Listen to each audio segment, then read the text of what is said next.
Bonsoir à toutes et à tous, je suis ravie de vous accompagner pour cette nouvelle édition de la Nuit européenne des musées numériques à cause de la crise sanitaire. Une édition organisée par le ministère de la Culture et que vous pourrez suivre sur tous les réseaux sociaux grâce au hashtag Nuit des musées chez nous. Vous le voyez, je suis devant le plus beau musée du monde, devant la pyramide du Louvre, et je vais vous emmener, avec Jean-Louis Martinez, le patron du Louvre, visiter quelques-uns des plus beaux portraits de femmes du musée. Alors le musée n'est ouvert que pour ses salariés, mais je vais mettre mon masque et, avec mes pouvoirs magiques, me téléporter à l'intérieur. Et hop, je suis téléportée dans la salle des États, la plus belle salle du musée du Louvre. Derrière moi, le tableau le plus grand, le plus imposant du musée, ce sont les Noces de Cana de Véronèse. Et je vais vous emmener prendre des nouvelles de celle qui, dans le monde d'avant, on ne pouvait même pas l'approcher. La voilà à côté de Jean-Luc Martinez, président du Louvre. Bonsoir. Bonsoir Monique. Merci de nous accueillir ce soir chez vous. Elle est toujours souriante, dis donc. Elle est là à attendre dans le silence, donc d'être à nouveau admirée. La femme du Louvre, l'icône que toute la terre entière nous envie. C'est la modernité incarnée grâce à Léonard, non ? Oui, c'est à la fois un portrait d'une femme réelle, contrairement à ce qu'on a beaucoup dit. On sait précisément qui elle est, l'épouse de Francesco Giocondo. Elle a 24 ans au moment où ce portrait est commandé. Elle a eu 3 enfants. Et Léonard veut capter ce moment même de la vie, ce qui était admiré dès le moment de la création du tableau, au tout début du XVIe siècle, dans les années 1503-1506. C'est par exemple les mains.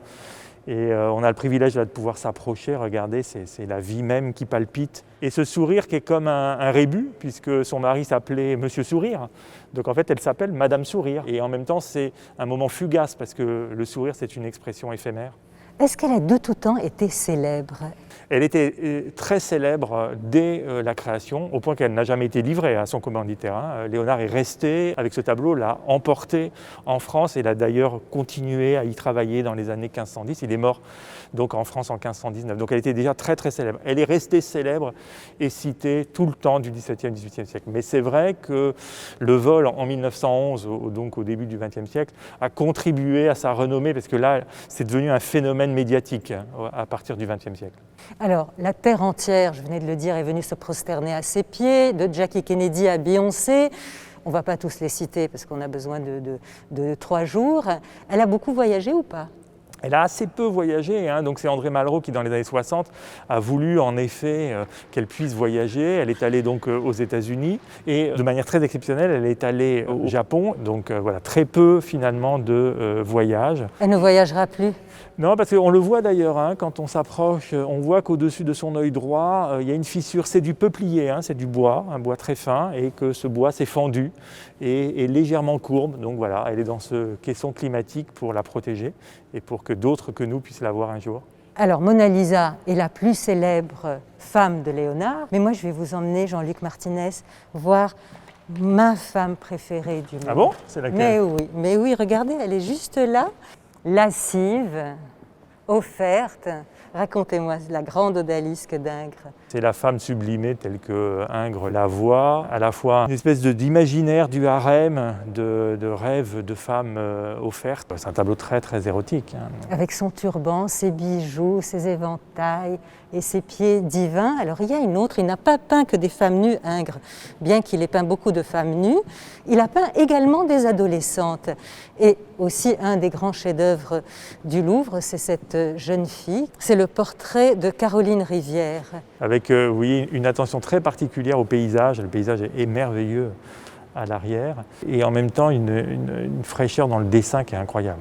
Extraordinaire. Et elle est entourée de ses parents. De ses parents. Alors, on a vu l'odalisque, on a vu une adolescente. Il y a aussi la peinture politique, le Sacre de Napoléon par David.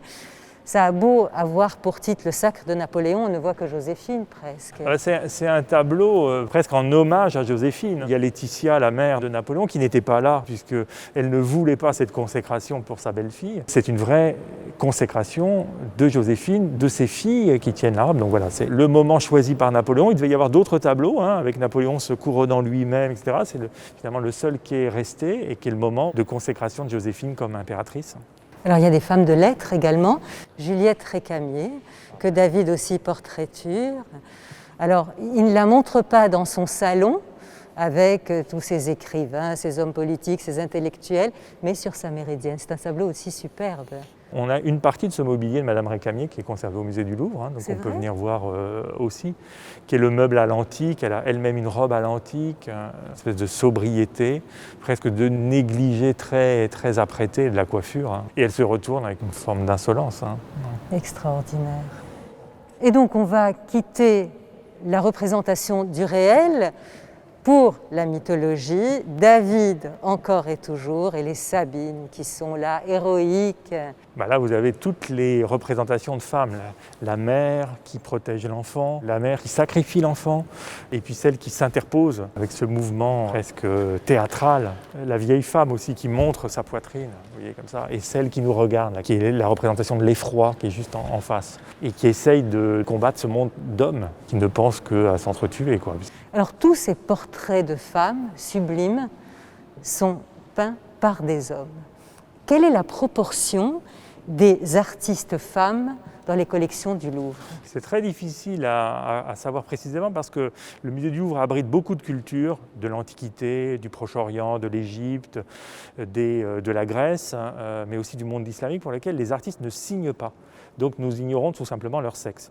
Mais il est vrai que même dans ces cultures-là, les artistes femmes étaient très très rares. Donc pour l'époque moderne, c'est-à-dire pour les 16e, 17e, 18e siècle, le début du 19e siècle, donc on a, disons, une vingtaine ou une trentaine d'artistes femmes par technique, une vingtaine de sculpteurs, une vingtaine de peintres qui sont attestés. Pour donner un exemple, par exemple, à l'Académie de sculpture, royale de sculpture et de peinture, sur 500 hommes, il y a eu 15 femmes en 150 ans.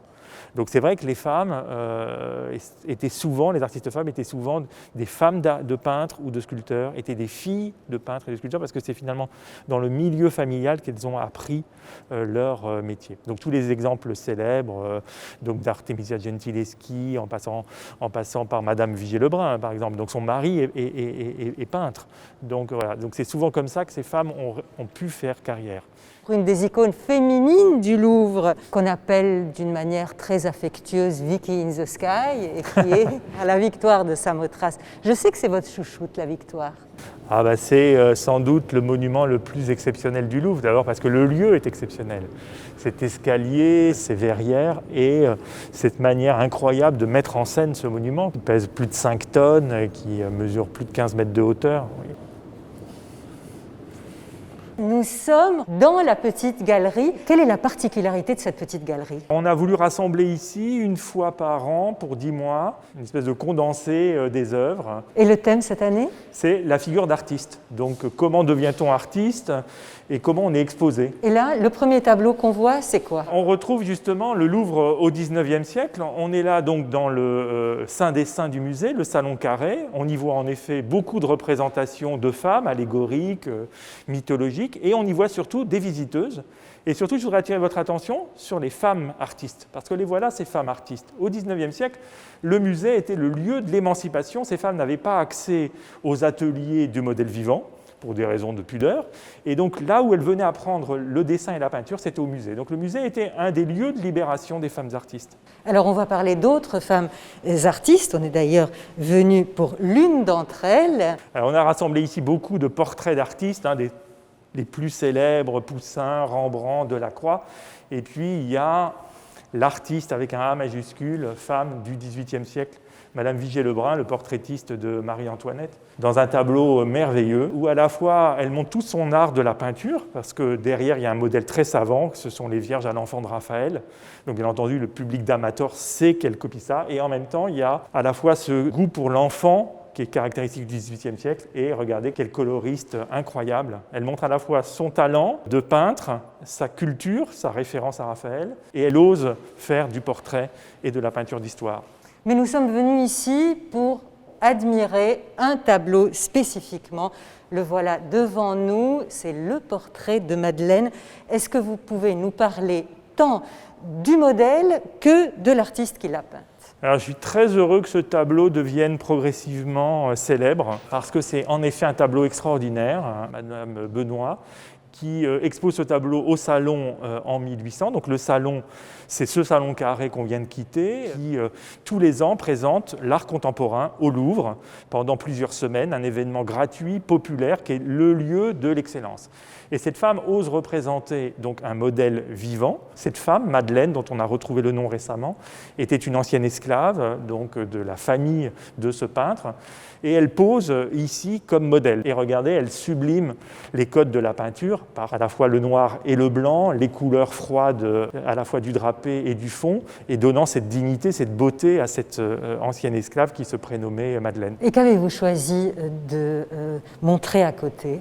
Voilà un autre tableau très aussi intéressant qui a été exposé au Salon en 1836. Il s'agit d'une artiste un peu rebelle, Félicite Fauveau, qui est une sculptrice, doit-on dire, qui a été une opposante politique au roi Louis-Philippe, donc qui a fini sa vie en exil en Italie. Donc elle appartient à une famille aristocratique. Elle se représente dans une tenue d'homme, finalement, pour montrer qu'elle accède à ce métier d'homme qui est celui des sculpteurs. Vous le voyez, avec les cheveux courts, cette mode un peu à la garçonne, ce vêtement pratique, parce que bien entendu, on ne peut pas faire de la sculpture engoncée dans un vêtement à la mode. Voilà, donc c'est une très grande sculptrice française.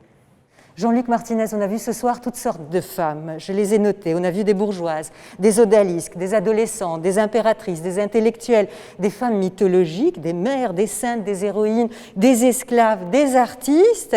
Vous pourrez les découvrir plus intimement si vous le souhaitez sur le site du Louvre, louvre.fr. Merci Jean-Luc Martinez de nous avoir accueillis ce soir. Merci à vous de nous avoir suivis. La Nuit des musées continue sur les réseaux sociaux du ministère de la Culture et sur les réseaux sociaux de tous les musées qui vous sont chers. Merci, à bientôt.